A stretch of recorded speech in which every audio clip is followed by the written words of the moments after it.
Hi folks, Dave with DBS Tech Talk, and today I want to thank Apos Audio for sending in the product that we're going to review.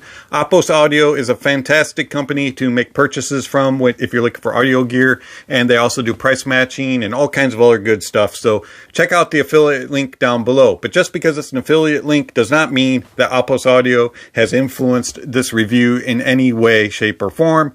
And so please just use the affiliate link if you want to make a purchase, just so you can support the channel in that way.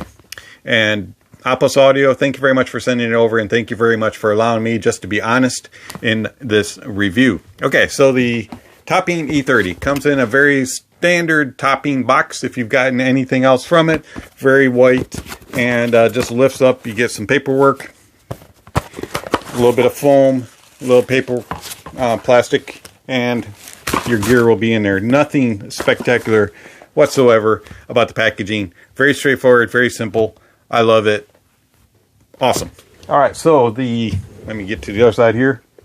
The E30 is very small and has a little display on the front. You can change those to dim in 3 different settings. I didn't have any problems with any of them. Of course, I'm not very picky when it comes to display lighting. And it's very small, very light. I am going to disconnect it really quickly. Alright, so on the front, here's your display. You do have a little power button, which doesn't really work very well, so I recommend using the remote that'll be included. You have power in, USB in, optical in, coax in, and RCAs. And that is RCA out, and that's it. Very straightforward, very easy to do. Very connect, just plug and play. We'll load some drivers if necessary. DSD 256 and 16 32-bit, all the good stuff in there that you're going to be expecting from Topping, and it does it very well. Didn't have any connection problems when it comes to music. The Topping E30 played very well with everything on my Windows 10 unit. All right. The remote control. Very straightforward and nothing spectacular. A little bit on the large side, but if you've used any other Topping products, this is pretty much the remote that you will get.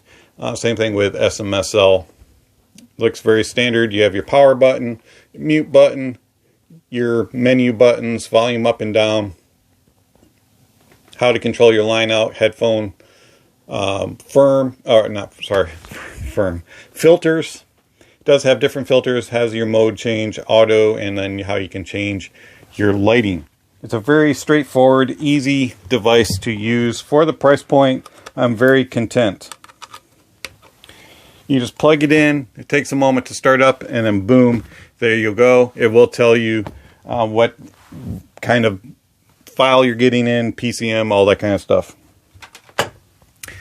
Overall, how does it sound? I found that the Topping E30 was a very clean and clear sounding DAC. I enjoyed it, but I didn't enjoy it. And here's the thing about it, is it has a very sterile, clean sound to it that it doesn't sound natural. To me, it sounds a little bit thin and just lacking enjoyment factor. It's so squeaky clean and clear that on a lot of gear, the treble just came through too much for me, and it was forcing the details in at an excessive rate. Didn't really matter what filters that I played around with. They were so subtle in differences, I really didn't hear much of a difference if I was hearing a difference. And it just always seemed like the details were being forced in at an unnatural way. I enjoyed it with warmer sounding gear. If I put it with the 789, it was ear shredding, ear bleed, pretty much instantaneously. So the Topping E30 for me with the 789 just was not a good match. When I put it with the Magni 3 Heresy, I did enjoy that setup for the most part, depending on what headphones I was using. If I was using something that was, a little bit brighter of a headphone or a very revealing headphone wasn't a good match. But if I was using something that was a little bit on the warmer side, it sounded very good. In fact, it sounded very well with the Sennheiser 560S, the Sennheiser 600s, and I really did enjoy that setup with it. But overall, for the most part, I just found the Topping E30 to be a solid budget DAC, but it just lacked life. It just was too much about the details, too much about the clarity and cleanliness, and it just missed the enjoyment factor, which was kind of sad. It measures extremely well.